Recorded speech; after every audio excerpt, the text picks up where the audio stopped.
Contáis para intervenir en la charla con los teléfonos de costumbre. Son el 442-7126 y 711-1099. Lo repito, 442-7126 y 711-1099.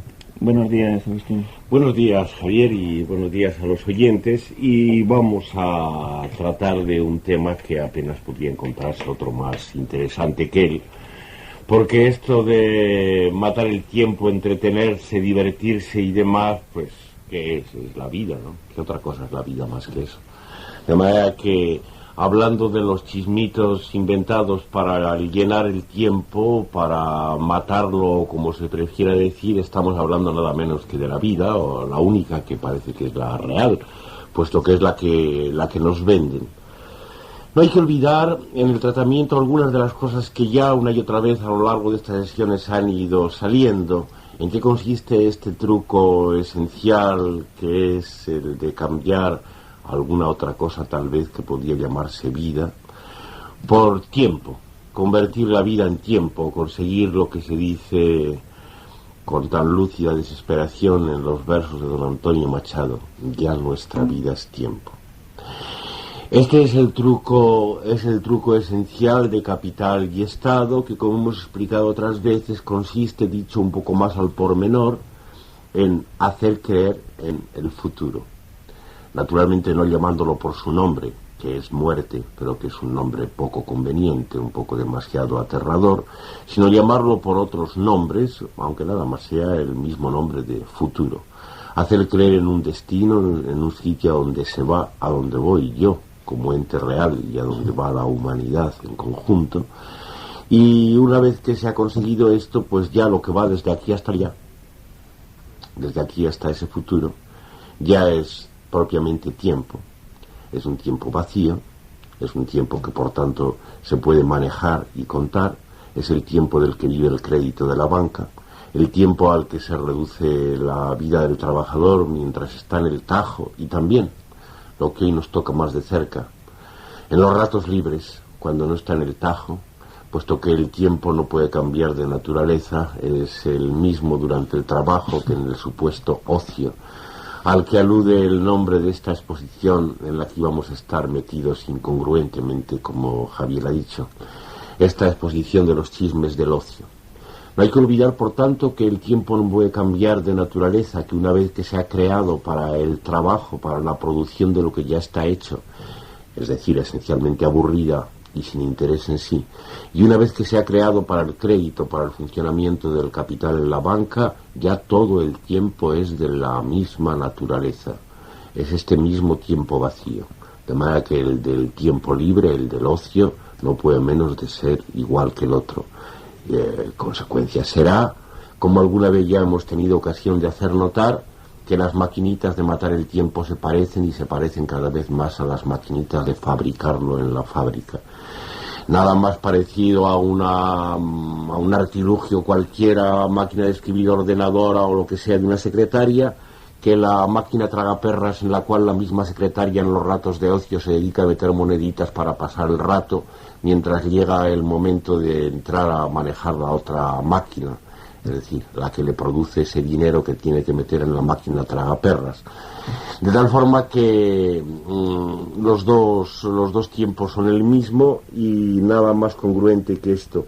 Me interesaría, sin embargo, que nuestros oyentes, que sin duda conocen o han sufrido más que yo mismo el imperio de estas maquinitas de matar el tiempo, nos dieran su parecer y sus sentimientos y sus sufrimientos con respecto a cada una de ellas, con respecto a la que tengan más cerca, con la que más hayan sido engañados, sea con vídeo, sea con ordenadores de bolsillo, sea con cualquier otra cosita de esas que les están vendiendo todos los días. Es importante, mientras se mantiene la noción abstracta en que consiste esto de reducir a la vida a tiempo, es decir, hacerlo en el mismo acto por el cual se lo mata. Este es el gran misterio del tiempo. Es importante que mientras se mantiene esta noción abstracta, al mismo tiempo se mantenga el recuerdo vivo de las heridas de cada uno de los chismes y cada una de las ocasiones que concretamente le vayan afectando a uno. No sé si será muy pronto para recibir alguna voz. Pues me parece que sí, algo es pronto. un poquito pronto todavía. A lo mejor nuestros oyentes más animosos de otros días, con el anuncio de que íbamos a ir a Espocio, donde no podrían llamarnos, se han sentido un poco despistados, ¿no? Tardará un ratillo en recobrarse. Sí, supongo que de algo de esto se tratará. En nada se me había pasado antes pedir disculpas por si se de alguien que sí haya acudido a la casa de campo y no ha podido recibir el aviso, aunque desde ayer se está avisando por caravana. Seguimos mientras se recobran de esta distracción de la que seguramente somos culpables, presentando algunos de los otros datos de este problema palpitante.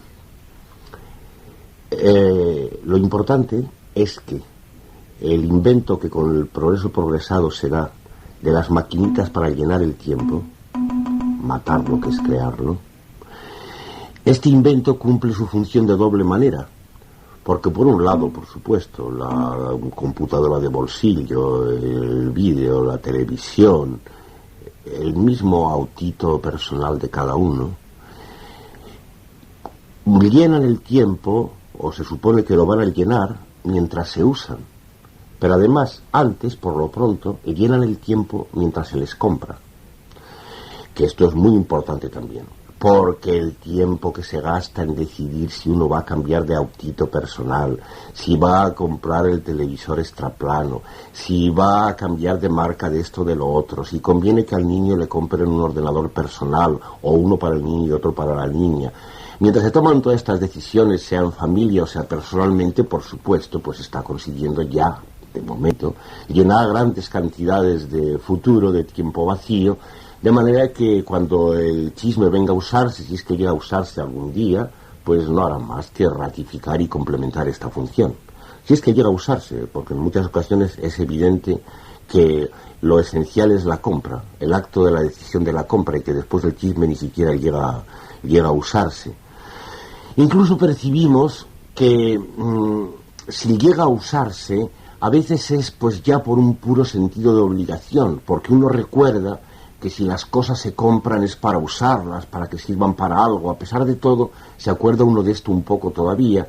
Y entonces, por ejemplo, si le han metido un autito personal nuevo, si se lo han cambiado de marca y de color y se lo ha comprado porque se lo han contado muchas veces en la televisión y todo eso, pues claro, una vez que se lo ha comprado, que es lo importante, luego pues al cabo de unos días en que no lo saca y no saca, porque ¿quién saca un auto por Madrid, por ejemplo, en temporadas como esta, ¿no? Pero al cabo de muchos días que no lo saca y no lo saca, pues le empieza a remorder la conciencia, decir, bueno, ¿para qué me lo he comprado? Lo voy a tener siempre en el garaje, o metido en el aparcamiento, o cambiándolo de sitio de aparcamiento, y entonces, pues claro, pues lo mueve un poquito. A lo mejor se llega hasta la sierra y se encuentra con un tapón de 50 kilómetros de largo que le soluciona ya el fin de semana casi por entero. Pero en fin, en todo caso se ve obligado a sacarlo, y en este caso el disfrute, revelándose como un simple tormento de conciencia originado por la propia compra, ponen las cosas mucho más en su lugar. Querría hacer notar en cuanto a esta operación de la compra, la imposición imperiosa del dialecto de tendero que nos está llenando la vida por todas partes. Seguro que para nuestras oyentes y nuestros oyentes, en su gran mayoría, eso de que les digan cambiar a X, les parece que ya forma parte de la lengua corriente, cambiar a fulana cosa o cambiar a fulano chisme. Es decir, eso de cambiar a puesto delante de una marca se ha hecho efectivamente casi del dialecto cotidiano. Evidentemente todavía se puede sentir, es dialecto de tendero. Haría notar a nuestros oyentes que una de las cosas, tal vez no la más importante, pero una de las importantes, que trae consigo este progreso progresado y la necesidad de matar un tiempo que él mismo crea, como tiempo vacío, pues es el imperio del dialecto de tenderos.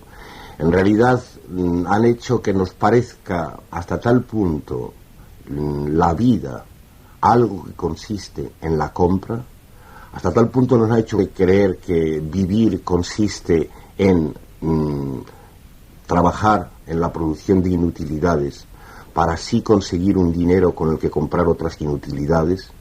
Hasta tal punto nos han metido en el engranaje de la compra que nos parece que eso es la vida y por tanto que cambiar A pues es una operación vital. Cambiar a X es una operación vital como otra cualquiera. No quiero acordarme, los que somos ya lo bastante viejos, nos acordamos de la miseria de los tenderos de los tiempos de la posguerra y sobre todo después. Hubo un momento en que los tenderos eran bastante reyes, cuando los grandes años de escasez, los años de hambre, después del 39, desde el 39 en adelante, los de mi niñez. Y entonces los tenderos eran reyes gracias a la escasez. Había que ir a suplicarle, a sobornar casi al tendero, para que por fuera de los cupones del arroz y del bacalao escasísimos que al ama de casa o al señor le habían correspondido, pues le diera por lo bajo un medio kilito de alubias más, o unos pocos de fideos, o cualquier cosa de las que no había, y entonces pues el tendero era rey detrás de su mostrador, aunque la verdad era un rey a su vez que tenía que hacerse rico solamente a costa de procedimientos, hay que decirlo, un poco toscos, como el del extraperlo y todo aquello, ¿no? Bueno, es muy curioso ver cómo en 50 años las cosas se han vuelto del revés. Es decir, como se dice en el himno, las vueltas que da el mundo para estarse quieto. Para que todo siga siendo lo mismo. Ahora efectivamente son ellos los suplicantes y suplican por la televisión y suplican de todas las maneras posibles. ¿Crea usted todavía que ha salido un auto nuevo? Por favor, créaselo. Por mucho trabajo que le cueste, créaselo. Se lo decimos, que esto es el futuro, que esto es el genio, que esto es la riqueza. Créaselo, haga el favor. Y suplican a los compradores, pero aunque parezca paradójico, le suplican de una manera que hace que la súplica sea imperio al mismo tiempo. Ellos sienten bien que forman parte de un juego que consiste en eso que hemos dicho, de que la vida se ha convertido en una pura compra de tiempo con otro tiempo, y entonces resulta que la apariencia de solicitud del comprador es en verdad una apariencia. En realidad se trata del ejercicio de un imperio que está dado por el engranaje mismo del sistema. Bueno, yo la verdad es que como no manejo muchos chismes, como se ven, tiendo a dedicarme más bien a la metafísica tan real del asunto, pero a lo mejor tenemos ya algún... Tenemos varias, sí, creo que se han ido acumulando ahora rápidamente. Vamos con la primera de ellas. Hola. Hola. Sí. Hola, mira, un saludo. Salud. Bueno, quería respecto al tema del consumo y todo esto, bueno, pues supongo que estamos todos de acuerdo, ¿no? De todas formas, pues tal vez dar dos apuntes que no son míos, son de Marcuse, ¿no? Uh-huh. Y Marcuse decía que las aspiraciones de la mayoría de la gente en las sociedades capitalistas avanzadas consistieran en igualarse respecto al consumo, no significa el que la gente sea libre en esas sociedades, sino que lo que significa es que los mecanismos de control son mucho más eficaces, ¿no? Entonces, por supuesto, yo estoy de acuerdo con esto, pero creo que aquí hay una especie de callejón sin salida, ¿no? De aporía, porque si resulta que funcionamos a nivel de mayoría, ¿con qué autoridad, querido Agustín, con qué autoridad, querido yo, decimos que la mayoría está equivocada, ¿no? Entonces, bueno, yo lo tengo muy claro. Estoy con Marcuse, estoy contigo, Agustín, estoy conmigo, pero pienso que siempre nos falta no sé, una especie de decir con quiénes somos nosotros para decir que la mayoría está equivocada. A pesar de que en mi interior, os vuelvo a repetir, lo tengo muy claro. Bueno, otro apunte de Marcuse sobre esto es que hay que jugar con mucho cuidado con los términos, y a mí me llama especialmente la atención el término libertad. Se habla de libertad de prensa, libertad de mercado, libertad política, y bueno, de lo que se trata, creo, no es de libertad de prensa, sino de liberarse de la prensa, liberarse del mercado, liberarse de la política. Mucho cuidado con eso. Y bueno, ya por último, que era por lo que realmente llamaba, Yo lo que quiero denunciar son las fiestas que nos impone el calendario, basadas en temas religiosos y que son una falacia. Yo no quiero fiestas, yo lo que quiero es tener una actividad placentera, poder trabajar en un trabajo placentero un tiempo mínimo, tener un tiempo de ocio suficiente todos los días, a todas horas, tener una ocupación de la que no sea esclavo, que pueda de vez en cuando ausentarme, pero que no me marquen cuándo tengo que irme, qué días tengo que descansar y encima qué objetos son los que tengo que utilizar los días que ellos me marcan que tengo que descansar. No, o sea, vamos, eso de las fiestas religiosas, los domingos, los sábados y todo esto, me quema, vamos, sencillamente eso. Salud. Salud. Sí, respecto a lo último, pues bueno, ya se ha oído. Es una voz relativamente inocente y popular, por tanto simplemente la dejamos sonar, la recogemos. Creo que es la voz de los corazones de cualquiera. La tristeza de los sábados y sobre todo la tristeza de los domingos, cuando el tiempo libre, cuando el ocio se ha cumplido, es algo que pertenece a la experiencia inmediata, que está por debajo de lo que cada uno pueda pensar, por debajo de sus opiniones. En eso lo que aludo diciendo corazones, aunque sea un poco a lo cursi. De manera que en esa protesta contra las fiestas, sean religiosas o no, que eso es lo de menos, porque ya sabemos que la verdadera religión hoy día pues no es la vieja religión, pero sin embargo da igual, sigue manteniendo un calendario, por lo menos con la organización de la semana, aquella semana en la que el Señor creó el mundo, y que seguimos conmemorando constantemente. Esa alternancia entre el tajo y el tiempo libre es algo que sigue pesando de la manera más evidente sobre los corazones de cualquiera. En cuanto a la cuestión de la libertad, como aquí no mencionamos la libertad de ordinario, pues estamos, de hecho, en la práctica, estamos de acuerdo con lo que nuestro oyente dice. Libertad no tiene más que un sentido negativo, es que nos quiten esto de encima. Es decir, liberarse de o librarse de simplemente. Cualquier otro empleo de libertad hay que dejárselo a los políticos, los que hablan de la libertad de expresión, la libertad de esto y de lo otro, ¿no? Los que creen en la democracia. Y esto finalmente toca la primera cuestión que planteaba nuestro oyente: ¿quiénes somos nosotros, él o yo o cualquiera, para decir lo que es bueno, para saber lo que es bueno y por tanto denunciar lo que la mayoría acepta como bueno? Sí, esto es una herida constante cuando vemos por todas partes hombres y mujeres mayores, muchachos y muchachas, niños y niñas, que están completamente convencidos de que les gusta lo que les venden y que lo dicen y que lo proclaman. Pues es un poco difícil saber de dónde pueden venir las fuerzas para protestar contra ello. Y sin embargo, pues naturalmente no se trata de que nuestro oyente, en cuanto ente real y personal, yo en cuanto ente real y personal, seamos los que sabemos. No sabemos nada, nuestra opinión no vale nada, sino que simplemente, como no creemos en la mayoría, como no creemos en la democracia, como no creemos en los votos, esas manifestaciones personales no nos importan nada. Confiamos en que hay por debajo de las opiniones y de los gustos que continuamente se están creando algo que podemos llamar sentimientos, corazones, como hemos hecho antes, algo en lo que cualquiera, además de ser un imbécil cualquiera irreal, como lo fabrican, pues conserva algo de pueblo, ¿no? Y bueno, pues tratamos de dejar que eso hable y lo encontramos, a pesar de todo, por debajo de las manifestaciones de hombres, mujeres, niños y niñas. Y en eso, que es muy poco porque no se sabe lo que es, aunque sea tanto por otra parte, es en lo único que se confía. Pasamos a la siguiente llamada. Hola. Hola. Quería decir que tengo un hermano que padece un tipo de basamento mental parecido al del señor García Calvo. Lo digo por un motivo, porque siempre que le oigo hablar, que no es toda la semana, siempre que lo oigo hablar veo que tiene digamos que una visión pesimista del tinglao, ¿me entiendes, no? Y eso no es bueno, porque yo he mamado la fuente de mi hermano, que es similar, y creo que conozco un poco el mecanismo, y es nefasto para el desenvolvimiento de su persona en general. Yo creo que lo conozco, creo. También, afortunadamente, he mamado en otra fuente.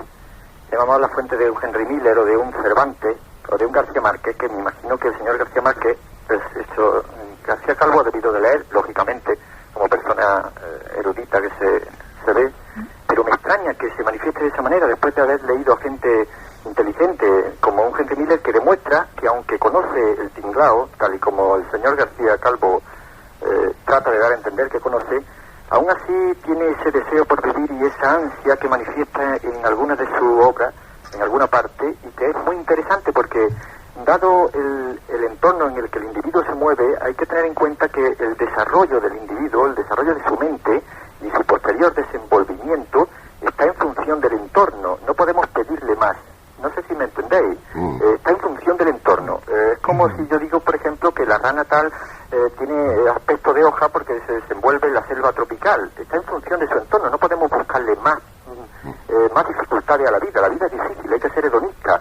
Yo he estado durante varios años tratando siempre en mi cerebro la idea del suicidio como meta a medio, a corto o a largo plazo. No lo sabía exactamente. Probablemente el valor no me lo ha permitido hacerlo, ¿no? O quizá no he tenido el instrumento apropiado. Pero he llegado a la conclusión, después de haber mamado en las fuentes de mi hermano, pesimista por naturaleza, y de haber mamado en fuentes de individuos, creo yo, notables en este planeta que han hablado conmigo. Yo no he podido hablar con ellos. Me hubiera gustado mucho poder hablar con un Henry Miller, o poder hablar con un Cervantes, o poder hablar con un Weiss, o con gente que tiene inteligencia y con las que uno disfruta oyendo su conversación escrita. Me hubiera gustado mucho poder hablar con ellos. Es interesante. Yo llego a la conclusión después de esto que lo razonable es, como dice la canción esa que aparentemente, supongo, el señor García Calvo calificaría de estúpida: be happy, don't worry. ¿Me comprendéis, no? Dice, be happy, don't worry. Es que hay que repetirlo mucho, ¿me entiende? Hay que reírse. Be happy muchas veces, siempre, jamás. Yo debo decir que he mamado en la caca. Yo he mamado en la caca y lo tengo muy claro, ¿no? Pero después de dar muchas vueltas por el mundo he visto que hay gente que parece que es medianamente feliz. Nadie puede ser feliz, tío. Nadie puede ser realmente feliz. El entorno no lo permite. Sabes que te vas a morir. Tú te puedes sacrificar haciendo una actividad, desarrollando una investigación, partiendo del pecho por algo, luchando por los indios del Amazonas o por lo que te salga de las narices. Pero después te vas a morir, está claro. Ahora, yo no soy creyente, ¿no? Si quieres ser creyente, ese es un problema o una ventaja que obtiene. En este caso, lo que hay que hacer es be happy. Me parece a mí que es razonable. Eso es todo lo que tengo que decir. Bien, muchas gracias. Sí, ya es bastante y está bien de vez en cuando que con tanta elocuencia se manifieste lo que mucha gente pues probablemente también diría con nuestro oyente. Voy a tratar de dejar de lado lo que consiste en meras equivocaciones de términos, aunque muy importantes, ¿no? Tal vez nuestro oyente no nos ha oído demostrar aquí cómo pesimismo y optimismo son la misma cosa, y que contra lo que estamos es contra eso, contra el pesimismo y el optimismo, porque ambos implican la creencia en un futuro, que es justamente lo que se nos impone. Habría que oír al curioso hermano de nuestro oyente respecto al cual, y probablemente en contraposición con el cual él se ha criado. No sé si su hermano será pesimista. Aquí desde luego no somos ni lo uno ni lo otro, procuramos no serlo. No se trata de cuestión de pesimismo ni optimismo. Desde luego lo que es un poco culpablemente ingenuo es lo de pensar que diciendo sé feliz y diciendo estoy muy bien, como nos recomiendan constantemente la psiquiatría y el comercio, se está consiguiendo acercarse para nada ni a felicidad, ni a vida, ni a ninguna cosa. Eso es simplemente una tontería. Todo el mundo sabe por su experiencia que esos procedimientos no sirven para nada. Sirven para entretenerse como todos los demás. Se trata de o darse cuenta o no darse cuenta. Es decir, que por poner un ejemplo cualquiera, pues cuando aquí estamos hablando contra el hecho de que los tenderos convertidos en imperio nos hayan hecho creer que pasar a X es una forma de lenguaje corriente y de la vida, pues sepamos decir, hombre, no es así. A lo mejor, aparte de comprar y vender, hay otras cosas.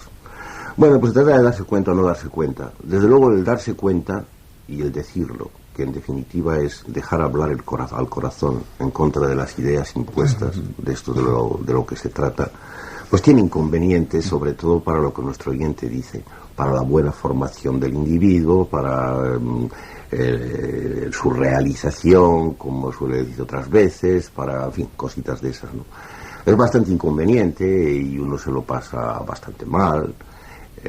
Ya se sabe que cuanto más se da uno cuenta o cuanto más deja que la herida hable y se manifieste, pues tiene probabilidades de pasárselo bastante peor, ¿no? Claro, uno por otra parte no tiene mucha envidia de los que no se dan cuenta, porque la felicidad del idiota a cualquiera del pueblo que se le pregunte, pues no la elige. Si en último término lo ponen en el extremo y le dicen, bueno, ¿Tú qué quieres? ¿Ser feliz a costa de la idiotez, a costa de no darte cuenta de nada? ¿O darte cuenta y que pase lo que pueda pasar? Pues la gente, en definitiva, puesta en el trance, elige lo segundo, ¿no? Nadie elige la estupidez así a conciencia. Se la meten, se la hacen elegir por los procedimientos comerciales y democráticos que se sabe, pero eso es otra cosa. La felicidad para los hombres no se parece a la de las ranitas que dependen de su entorno, no.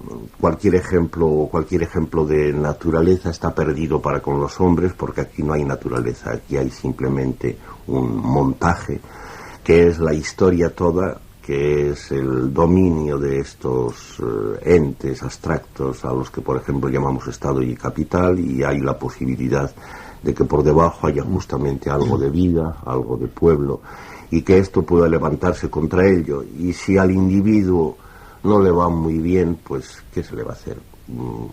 Para lo mal que de todas formas tenemos que vivir, pues a lo mejor es un poco más vivo, en definitiva, estar en guerra que estar en esa paz, que en definitiva significa estupidez y conformidad. Pasamos a otra llamada más. Hola. Hola. Sí. Mira, yo quería, más que preguntar o explicar nada, si sacabais a debate un poco la relación entre ocio y cultura, en el sentido de cultura, pues visto desde unos términos y desde un concepto pues un poco tradicional, ¿no? Estos fenómenos nuevos que se están produciendo de afluencia masiva de espectadores a las exposiciones de Gauguin o la colección Phillies, o este tipo de cuestiones, ¿no? O la demanda que hay de entradas para conciertos para ir a escuchar a Mozart. Es decir, todo este tipo de ocio o ocio cultural. Es decir, ¿qué papel y dónde está un poco la línea divisoria con ese otro ocio un poco más mecánico y más obtuso, ¿no? Es decir, simplemente esto, pues, un comentario de Agustín, pues sería estupendo, pienso. Bien, gracias. Está muy bien puesto sobre el tapete este tema. En efecto, pensando en Expo Ocio, nos habíamos dedicado a imaginar más bien vídeos y ordenadores y cosas de esas. Ha hecho muy bien recordarnos que junto a ellos están estos fenómenos que él ha explicado muy bien, que nos ha recordado muy bien, de las afluencias masivas a los hechos culturales, conciertos, exposiciones y demás. Desde luego hay que empezar por no distinguir entre esta afluencia masiva a las exposiciones de Gauguin y a los conciertos de Mozart con la afluencia masiva a los estadios de fútbol o a cualquier otro sitio. En definitiva, la masa es la masa. La masa es la masa, y la masa es siempre un conjunto de individuos contados. Se cuentan porque compran su entrada, o se cuentan porque el Ministerio de Cultura cuenta uno por uno a los que van a asistir a la exposición de Gauguin o que van a ocupar las butacas de la audición de esa orquesta o de lo que sea. Son masas. La masa está distribuida debidamente en una masa, digamos, más baja, más vasta, y en una masa de élites, pero las élites son masa igualmente. Y por tanto es perfectamente razonable que no solo el Ministerio de Cultura y la prensa, sino cualquiera, hoy tenga que comprender bajo el término de cultura lo mismo a los espectáculos deportivos y de fútbol en los estadios que a los conciertos de clásicos, o a los conciertos de rock o de pop, o a las exposiciones de esto y del otro. Todo es cultura. Esta es la cosa aterradora. Todo es cultura en nuestra vida. Es decir, lo que no es trabajo, que ya es difícil distinguirlo de la cultura, pero lo que no es trabajo es cultura, todo. Da lo mismo que sean deportes a los que uno asista como espectador, deportes que uno mismo practique, footing, squash, porque se lo recomiendan las agencias de esto y de lo otro, que sean conciertos exactamente igual, que sean de rock o de pop, que sean de música clásica, todo da lo mismo, que el que sean exposiciones de cualquier cosa, lo mismo son, si son chismitos mecánicos, que si son cuadros de clásicos reunidos trabajosamente de toda Europa, cualquier cosa. Todo es cultura, nada se escapa. No en vano hemos hecho notar más de una vez que esto de la cultura ha venido a ser el ministerio principal de los estados en que el progreso ha progresado. No hay ningún otro ministerio que pueda compararse en poder, y desde luego esto tiene que ver con esa reducción de la vida a tiempo, con esa conversión de la vida en una mitad que es el trabajo, es decir, la producción de cosas inútiles, la producción de cosas ya hechas una y otra vez, y la otra forma, y la otra mitad complementaria, que es el tiempo del ocio, que como hemos dicho tiene que ser homogéneo con el primero, un tiempo vacío en un caso y en el otro. Esa es la importancia esencial de la cultura, lo que hay de común tanto en la oficina o el tajo como en las exposiciones, los conciertos, los estadios y todo lo demás, es que en ninguno de esos sitios hay probabilidades apenas de disfrutar de nada. Nada de ese goce. Se va a hacer cultura, se va a matar el tiempo, que es otra manera de decir lo mismo. Se va, en el mejor de los casos, un estadio de fútbol, a conseguir artificialmente las emociones que la vida no le proporciona a uno. Un vacío de sentimiento, un vacío de emoción, un vacío de pasión, trata de compensarse con esa creación de pasiones artificiales. En el estadio de fútbol, en la asistencia masiva a los conciertos de rock, todas esas cosas, ¿no? Y si no, si se va más en frío, pues se va a hacer cultura. A hacer cultura que implica hacerse un oculto, en fin. En definitiva, a llenar el tiempo mientras llega el futuro verdadero, que es la muerte. De eso es de lo que se trata. Pasamos a la siguiente voz. Hola. Hola. Sí. Bueno, mira, a mí me gustaría volver a ese tema primero de vuestra charla, a las máquinas más descaradas de perder el tiempo. Precisamente esas que juegan con el dinero, que es la forma más ideal el representante más ideal del tiempo. Es decir, por ejemplo, las máquinas tragaperras me parecen que son las prototípicas de perder el tiempo con su representante, el dinero. Entonces me parece que las máquinas tienen una atracción superior, una especie de hipnosis, porque son muy denunciadoras, son como muy desengañadas. Es como que la máquina te dice esto es lo que pasa realmente en tu vida, porque hay una especie de duelo o de dos planos que luchan a muerte entre el hecho de que nosotros queremos perder el tiempo, cuando es el tiempo el que nos pierde. Ahí hay una economía de la pérdida en relación al tiempo de nuestra vida, que es absolutamente elocuente y desengañada, y yo creo que eso es una de las cosas que más le atraen al hombre, al ser humano que no entiende nada, y sobre todo, desde luego, a las mujeres, porque habréis dado cuenta de que la mayoría de las clientas de las máquinas tragaperras son las mujeres, precisamente en esa edad en que el tiempo se les va de las manos, a partir de los 40 años aproximadamente. Entonces hay ahí como una economía de la pérdida, que yo creo que sin duda ellas asocian a una especie de parangón con el amor. Algo así como debemos de encontrar, yo confieso que juego a las máquinas tragaperras, una especie de parangón con el porcentaje de pérdida real del sentimiento amoroso, de la inversión amorosa. Quieras que no, pues el amor es vivido de tal manera sobre todo por las mujeres. Entonces yo quería decir que no me extraña nada ese aire de filósofas, de pensador de Rodin que ponen las mujeres cuando juegan a las máquinas tragaperras, como si se tratara de un ceremonial, el mismo ceremonial filosófico de pensamiento, razonamiento que podría poner un Nietzsche o un Schopenhauer haciendo sus tomos filosóficos cuando los escribe. Esa especie de gravedad en el rostro de las mujeres cuando juegan a las máquinas tragaperras me parece como un modo de razonamiento desengañado, un modo de abstracción curiosa que me gustaría que Agustín, que parece que entienden bastante de esto, nos lo explicara. Y nada más, buenos días. Bien, muchas gracias. Vamos a ello. Desde luego, sí, por un lado uno puede decir, cuanto más descarada sea la cosa, pues menos malo. Efectivamente, Tal vez es más descarado el proceso cuando se juega a máquinas tragaperras que cuando se va a oír un concierto de música clásica, donde la cosa parece mucho más disimulada, aunque como antes estuvimos diciendo, todo se reduzca a lo mismo. Sin embargo, lo malo es que, como nuestra oyente misma ha hecho notar, resulta que esa actividad, la más mecánica imaginable para matar el tiempo, que es jugar a una máquina tragaperras, a su vez se carga de un calambre, de un sentimiento, de una fascinación, de una pasión. De manera que los dos momentos de la relación dialéctica vienen ahí como siempre, el uno encima del otro, y cuando le dice, bueno, por lo menos ahí lo tendrías claro, ahí cuando te vieras jugando a una máquina tragaperras, metiendo tiempo para ganar tiempo, es decir, para perderlo, en ese momento por lo menos todo estaría claro y habría alguna posibilidad de conciencia y de rebelión. Pues no, porque en ese momento hasta el acto mismo de jugar a las máquinas tragaperras, como nuestro oyente ha sugerido, doblemente se transforma en una cosa que casi parece o sexual o filosófica, nada menos, ¿no?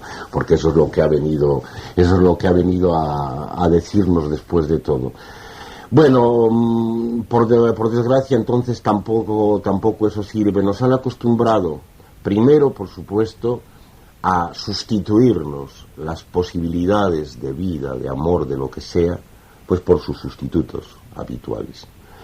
Pero después nos han enseñado a cargar esos sustitutos de unos reemplazantes del sentimiento y de la pasión, que son los que verdaderamente reduplican el engaño y lo hacen imperioso.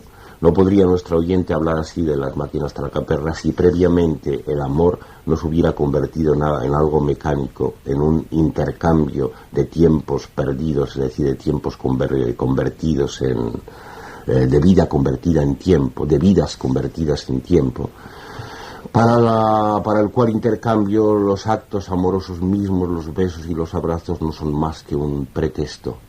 De lo que se trata es de ese trato comercial. Gracias a eso ya no es extraño que nuestro oyente pueda reconocer en las máquinas tragaperras algo parecido, una vez que aquello a lo cual lo encuentra parecido se ha convertido en algo muy semejante a las máquinas tragaperras. Este es el proceso dialéctico. De manera que, agradeciendo mucho la franqueza con que las máquinas tragaperras pueden presentarnos el caso, por supuesto que eso nos sirva para alguna especie de justificación respecto a esta forma de matar el tiempo. Todas son iguales y para el corazón que siente por debajo podía haber alguna otra cosa, pues ninguna queda justificada, ninguna sirve. Bueno, se nos ha venido el tiempo encima, que aquí también lo tenemos contado. Vamos a pasar 2 llamadas nada más, vamos a pasarlas seguidas. Pedimos brevedad porque es que vamos a tener que despedir enseguida. Vamos con la primera de ellas. ¿Sí? Hola. Sí, yo quería sacar a colación el tema entre juego, actividad como trabajo y luego ocio.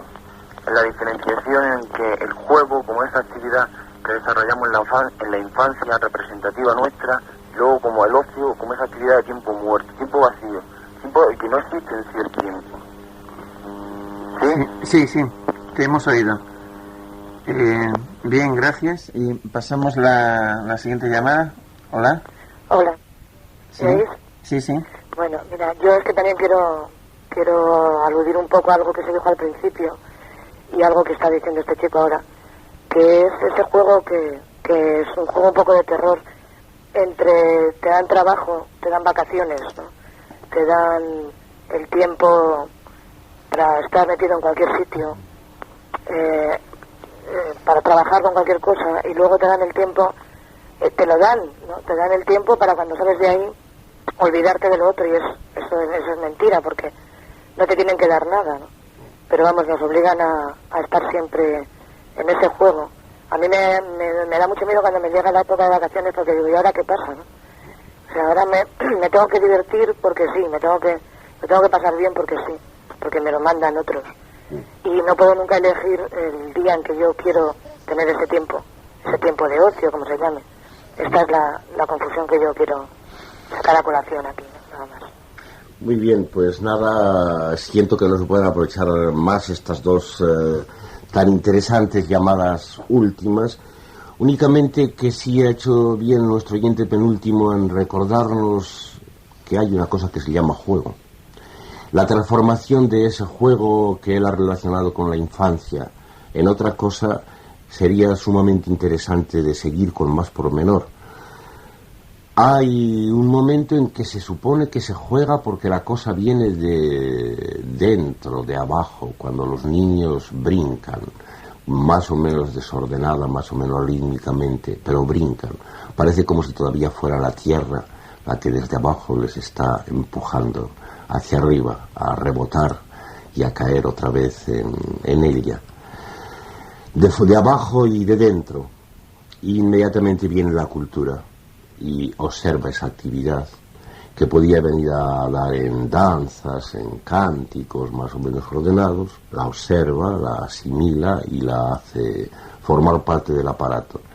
Entonces se le venden ya a los niños y luego a los adolescentes y a los mayores, se les venden los sustitutos. Es eso mismo, pero ya planificado, ya regulado. Entonces viene el footing y el squash y la gimnasia y todas las demás cosas. Esa es la transformación, y en ningún sitio se puede ver más que en esta relación y oposición entre el juego